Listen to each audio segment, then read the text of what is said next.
Dalam hati setiap manusia ada satu kebutuhan yang sangat mendasar, kebutuhan untuk bersekutu dan berbagi hati dengan Tuhan penciptanya. Dan kebutuhan dasar itu hanya bisa dipenuhi ketika kita bertemu dengan Tuhan secara pribadi. Ketika kita membuka hidup kita dan membuka hati kita kepada Tuhan, di sanalah kebutuhan kita akan Tuhan itu dipenuhi. Dan ketika kita bertemu dengan Tuhan, maka kita menjadi mengerti siapa kita sesungguhnya, menjadi mengerti kepribadian Tuhan yang menyelamatkan kita, dan menjadi mengerti apa kehendak Tuhan dalam hidup kita. Pada saat-saat seperti itulah hubungan pribadi yang begitu erat, yang begitu dekat, maka apapun yang terjadi di dalam hidup kita akan dibuat Tuhan menjadi sesuatu yang indah. Karena Tuhan di dalam kita, Tuhan berbicara kepada kita. Dia mengajari kita, mengasihi kita, dan berbagi hati dengan kita. Dalam renungan kita kali ini, mari belajar mendengar Tuhan berbicara.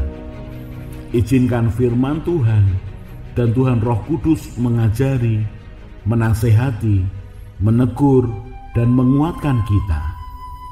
Dalam acara Saat Teduh Bersama Tuhan ini, saya mengajak saudara mengingini Tuhan, bertemu dengan Tuhan, untuk menjamah hatinya, merasakan hadiratnya, mengalami pribadi Tuhan seutuhnya.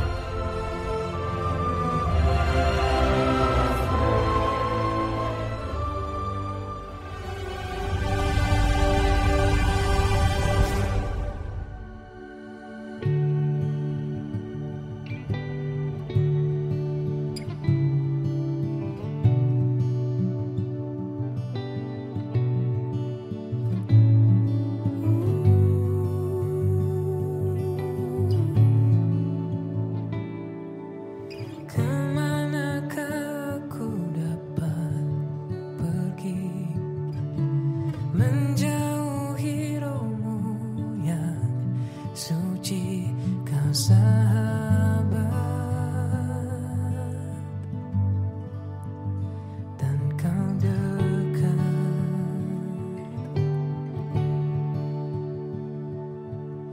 Bahkan seluruh pengabdianku tak bisa membalas kesetiaan.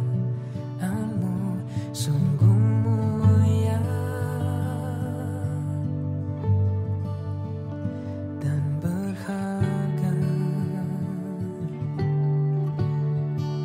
sungguh besar pengorbananmu bagiku,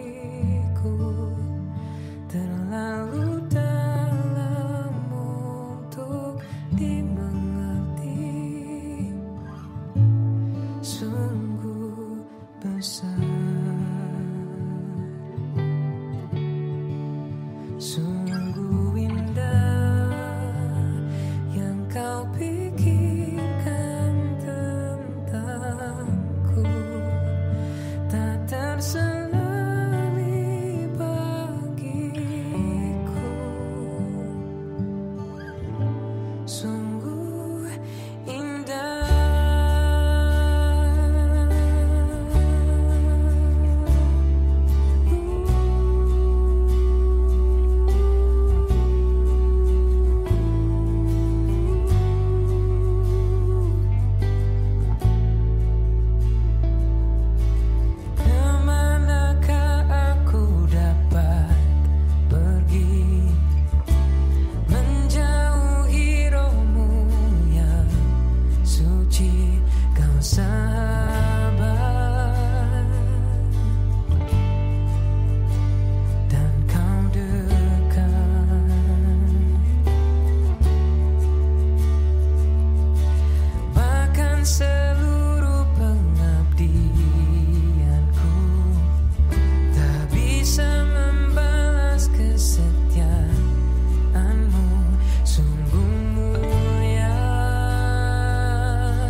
Dalam salah satu pengalaman saya ketika saya keluar kota, berjarak sekitar 300-400 km jauhnya dari rumah, dari kota di mana saya tinggal, maka 1-2 hari di kota itu menjadi pengalaman yang baru buat saya. Saya bukan orang yang tidak pernah pergi keluar kota. Tetapi entahlah pada saat itu ada satu kesadaran yang muncul bahwa di tempat saya, di kota di mana saya tinggal, saya mudah mendapatkan akan begitu banyak hal yang rohani. Begitu mudah berkumpul, berbicara, bersekutu dengan orang-orang yang takut akan Tuhan. Begitu mudah untuk mendapatkan sumber-sumber rohani dari buku, dari sumber-sumber rekaman audio untuk mencari Tuhan. Pengalaman saya 2 hari di kota itu memberikan satu kesadaran bahwa di gereja, di kota di mana saya tinggal, sungguh limpah persediaan rohani buat setiap orang-orang yang ingin mencari Tuhan. Kalau saya ingin mencari buku-buku rohani, maka saya tinggal memilih dari 4 toko buku yang ada di kota saya. Saya tinggal mencarinya, saya tinggal memilihnya, mana yang kira-kira saya butuhkan. Kalau saya membutuhkan radio rohani, maka ada siaran radio gelombang FM yang saya tinggal memilihnya. Tersedia di sana begitu banyak hal yang rohani yang saya butuhkan.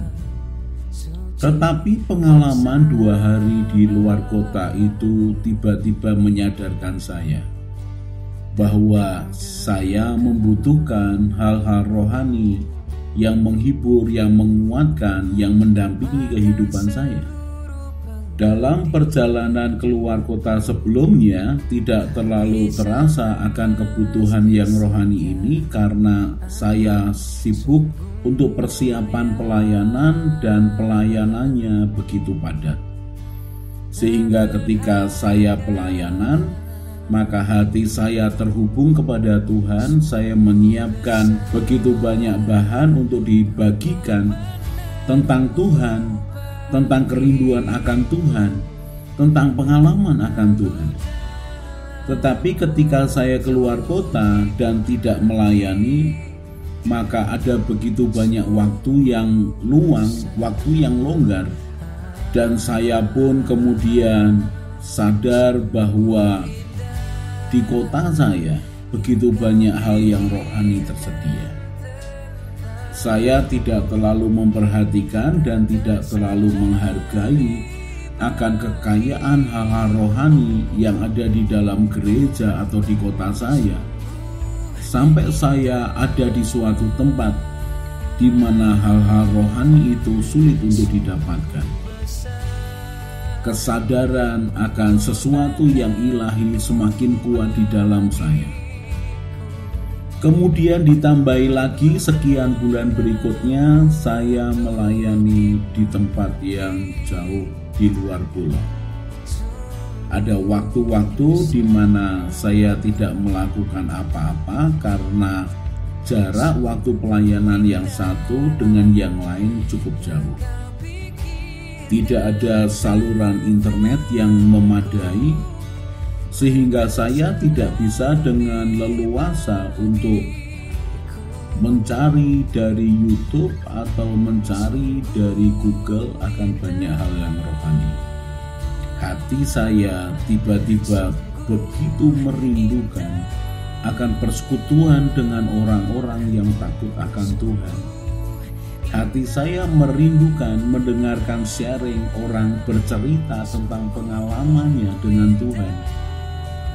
Sungguh kemudian muncul kerinduan yang begitu besar, dan saya semakin menyadari bahwa sesuatu yang ilahi, sesuatu yang rohani itu sangat berharga, sangat mulia, sangat memberikan semangat, bahkan kekuatan dalam perjalanan kehidupan saya. Memang ketika kita memiliki sesuatu itu banyak dan limpah, seringkali kita kemudian tidak menghargainya. Ketika kita di tengah-tengah orang yang baik dan ramah, yang peduli dan menghargai kita begitu rupa sehingga kita merasa nyaman, maka kita menganggap perhatian dan kasihnya adalah sesuatu yang biasa, bahkan sesuatu yang wajar dilakukan untuk kita. Sampai kemudian kita ini bertemu dengan orang-orang yang tidak peduli, orang-orang yang jahat, orang-orang yang memanfaatkan, bahkan orang-orang yang licik. Maka kemudian kita melihat suatu perbandingan sikap. Sungguh indah apabila aku ada di tengah-tengah orang yang tulus, yang baik, yang ramah, yang begitu peduli, yang mengasihi aku. Seringkali kita tidak bisa menghargai apa yang kita punya sampai ketika kita kehilangan akan hal itu. Dan mari perhatikan akan lirik dari pujian ini. Kemanakah aku dapat pergi menjauhi rohmu yang suci? Kau sahabat dan kau dekat. Bahkan seluruh pengabdianku tak bisa membalas kesetiaanmu. Sungguh mulia dan berharga. Orang yang mengalami pengalaman pribadi dengan Tuhan, maka dia akan semakin menyadari bahwa Tuhan itu kasih setianya begitu luar biasa. Kebaikannya sungguh limpah dalam hidupnya. Hikmat dan pengertiannya tersedia ketika kita memintanya. Dia Tuhan yang menyelubungi kita dengan kasih setianya yang luar biasa. Orang yang membangun hubungan pribadi dengan Tuhan akan sadar bahwa jiwanya akan dipuaskan ketika bertemu dengan Tuhan. Ada rasa aman, ada keteduhan, ada ketenangan, ada cinta yang meluap di dalam dirinya. Dia diterima, dia dihargai, dia dipedulikan, bahkan dia dijagai dengan janji Tuhan yang luar biasa di dalam hidupnya. Dan ketika seseorang itu menjalin hubungan dengan Tuhan begitu akrab, begitu intim, maka sungguh dia Tuhan tidak tersembunyi di dalam dirinya. Dia mau pergi kemanapun, dia sadar bahwa mata Tuhan tertuju kepadanya. Hati Tuhan juga menyertainya. Mazmur 139 mulai ayat yang ke-7. Kemana aku dapat pergi menjauhi rohmu? Kemana aku dapat lari dari hadapanmu? Jika aku mendaki ke langit, engkau di sana. Jika aku menaruh tempat tidurku di dunia orang mati, di situ pun engkau. Jika aku terbang dengan sayap fajar dan membuat kediaman di ujung laut, juga di sana tanganmu akan menuntun aku dan tangan kananmu memegang aku. Jika aku berkata, biarlah kegelapan saja melingkupi aku dan terang sekelilingku menjadi malam, maka kegelapan pun tidak menggelapkan bagimu dan malam menjadi terang seperti siang, kegelapan sama seperti terang. Memang orang yang mengalami pemeliharaan dan kasih Tuhan di dalam hidupnya akan sadar bahwa kasih Tuhan itu melingkupi dia. Kasih Tuhan itu menjagai dia dari apapun yang jahat. Bahkan ketika dia mencoba lari daripada Tuhan, maka kasih dan kebaikan Tuhan itu selalu diingatnya, selalu membuatnya kembali sadar bahwa ada pribadi Tuhan yang begitu mengasihi dia. Dan di dalam lirik lagu ini ada kalimat-kalimat yang mengekspresikan akan kebaikan Tuhan yang luar biasa. Dikatakan bahkan seluruh pengabdianku, seluruh pelayananku, seluruh usaha di mana aku ini mengabdi sebagai hamba kepadamu ya Tuhan. Kalau itu dijumlah dari tahun ke tahun, belasan tahun, puluhan tahun, maka itu tidak bisa membalas akan kesetiaanmu. Sungguh mulia dan berharga akan kasih setiamu ya Tuhan. Semakin kita melayani dan mengabdi kepada Tuhan, semakin kita sadar bahwa kasih setianya jauh-jauh lebih tinggi, lebih luas, lebih dalam dari apapun yang kita lakukan kepadanya. Seluruh pengabdian kita tidak akan mungkin bisa membalas akan kesetiaan Tuhan.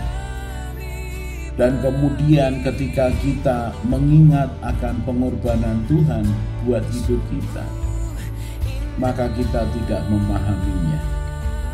Bagaimana bisa kemuliaan Dia tinggalkan, kemahakuasaan Dia tinggalkan untuk menjadi manusia. Menjadi manusia mengambil rupa seorang hamba yang tidak memiliki hak untuk hidupnya. Dia Tuhan Yesus mengabdikan dirinya sebagai manusia untuk dijadikan korban penebus dosa. Kalau kita membandingkan pengorbanan yang Tuhan Yesus lakukan dalam hidup kita, Dia mulia menjadi orang terhina, Dia maha kaya raya menjadi orang yang kekurangan, Dia yang tidak terbatas menjadi manusia yang terbatas, Dia yang bisa lakukan apapun dengan sempurna. Dia diikat oleh keterbatasan manusia untuk melakukan sesuatu.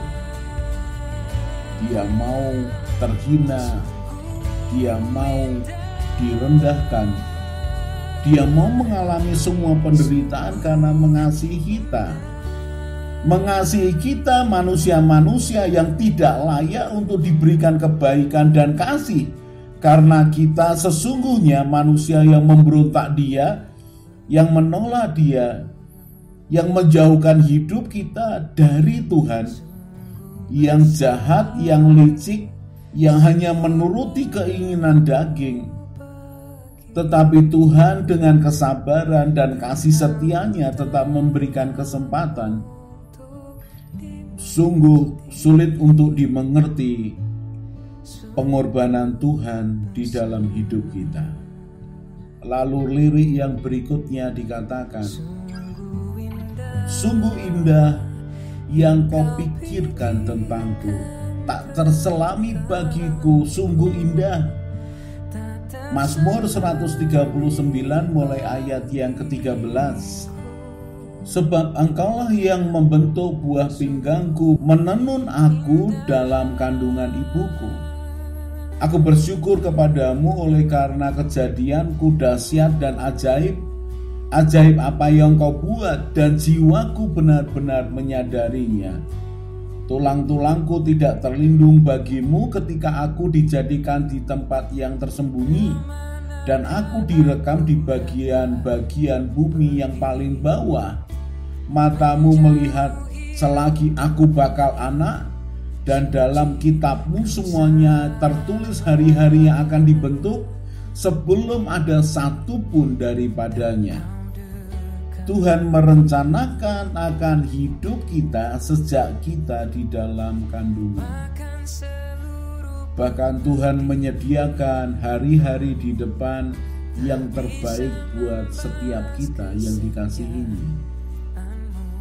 Dan walaupun kita ini berpikir jahat, walaupun kita ini menjauhkan diri daripada Tuhan, walaupun kita ini menolak Dia, menjauhkan diri daripadanya, Tuhan tetap memikirkan untuk menarik kita kembali kepada rencananya, karena kasih-Nya yang besar. Dia tidak melihat apa yang kita lakukan, yang menjijikkan, yang najis, yang berdosa. Dia melihat akan jiwa kita yang berharga, karena Dia sudah melihat kita sejak dari dalam kandungan. Dia Tuhan melihat kita dengan penuh cinta, dengan penuh kasih. Roma pasal yang ke-8 mulai ayat yang ke-35. Siapakah yang akan memisahkan kita dari kasih Kristus? Penindasan atau kesesakan atau penganiayaan atau kelaparan atau ketelanjangan atau bahaya atau pedang? Seperti ada tertulis, oleh karena engkau kami ada dalam bahaya maut sepanjang hari, kami telah dianggap sebagai domba-domba sembelihan. Tetapi dalam semuanya itu kita lebih daripada orang-orang yang menang oleh Dia yang telah mengasihi kita. Sebab aku yakin bahwa baik maut maupun hidup, baik malaikat-malaikat maupun pemerintah-pemerintah, baik yang ada sekarang maupun yang akan datang, atau kuasa-kuasa baik yang di atas maupun yang di bawah, ataupun sesuatu makhluk lain, tidak akan dapat memisahkan kita dari kasih Allah yang ada dalam Kristus Yesus Tuhan kita. Tidak ada sesuatu pun di dunia ini yang bisa memisahkan kita dari kasih Allah yang ada di dalam Kristus Yesus. Mari hargai akan karya penebusan melalui darah Yesus Kristus Tuhan. Mari hargai setiap hal yang rohani yang kita alami. Mari hargai setiap persekutuan atau ibadah yang mengagungkan Tuhan, yang meninggikan Tuhan, yang penuh dengan hadirat Tuhan. Mari hargai setiap ibadah yang berisi tentang firman yang keluar dari hati Tuhan. Mari hargai orang yang dengan semangat menceritakan pengalamannya akan Tuhan. Karena itu hal-hal rohani yang sungguh dibutuhkan oleh jiwa kita, walaupun kita tidak menyadarinya. Mazmur 36 mulai ayat yang ke-8.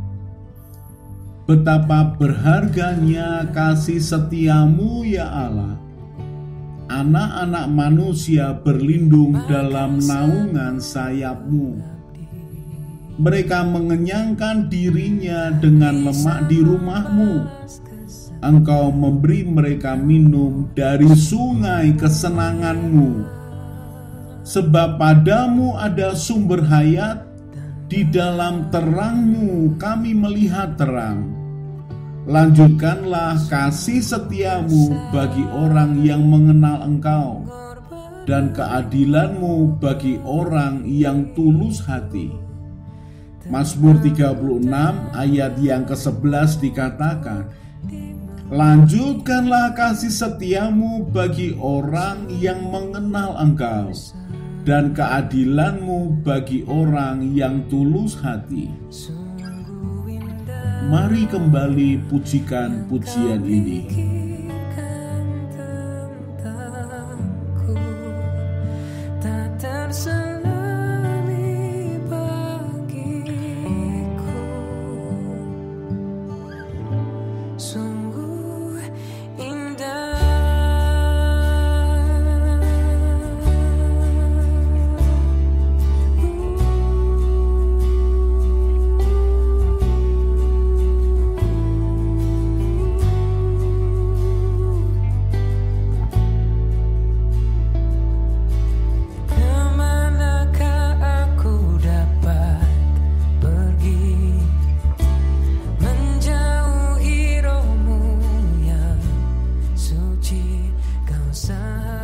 Betapa indah kebaikan Tuhan, pengorbanan Tuhan, pikiran Tuhan di dalam hidup kita, bahkan setiap pelayanan atau pengabdian kita tidak akan bisa membalas akan kebaikan Tuhan di dalam hidup kita.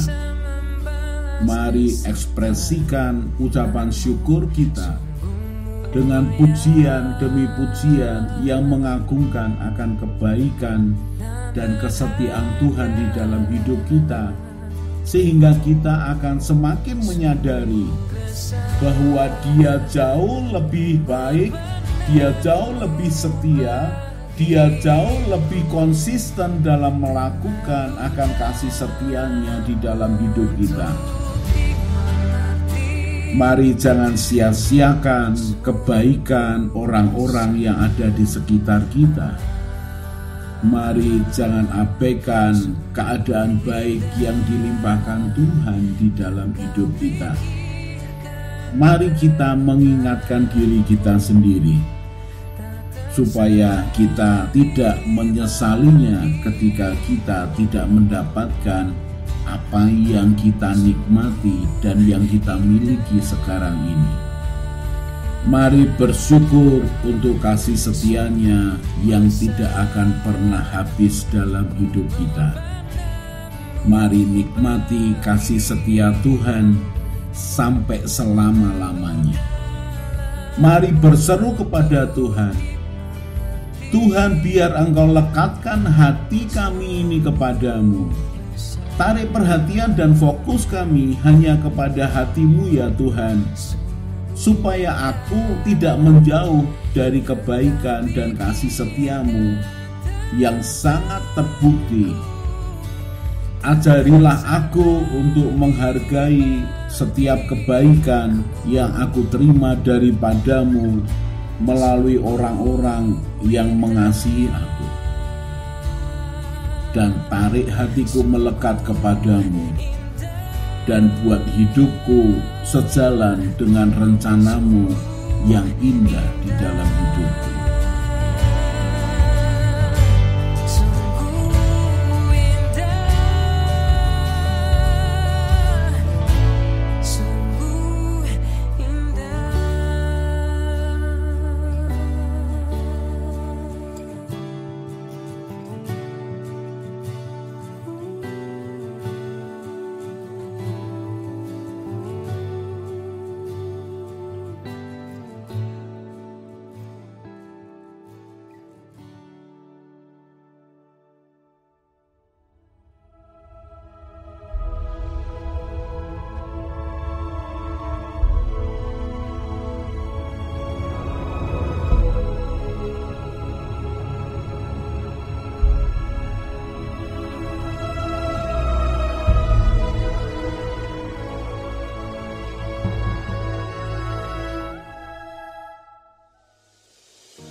Yeremia 17 ayat 5-8. Beginilah firman Tuhan.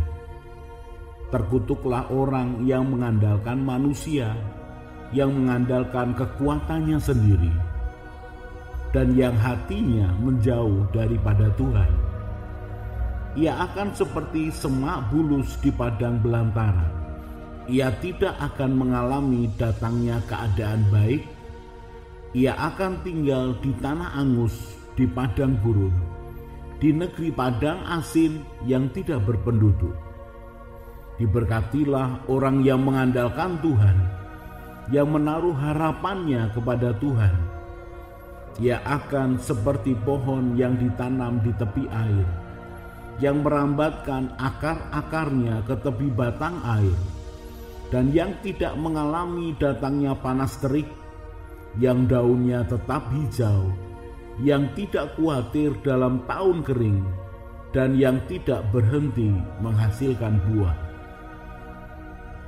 Mari hidup dalam takut akan Tuhan. Mari mencari Tuhan dengan segenap hati kita. Mari tetapkan hati untuk mentaati kebenaran firman Tuhan dan menyenangkan hati Tuhan. Maka Tuhan akan semakin nyata berbicara, menuntun, memperlengkapi, dan mempercayai kita. Mari tetapkan hidup sesuai dengan kehendak Tuhan, Saya Yosea Kristiono, Gembala Jemaat GKI Injil Keselamatan. Tetap setia, tetap semangat. Tuhan Yesus memberkati.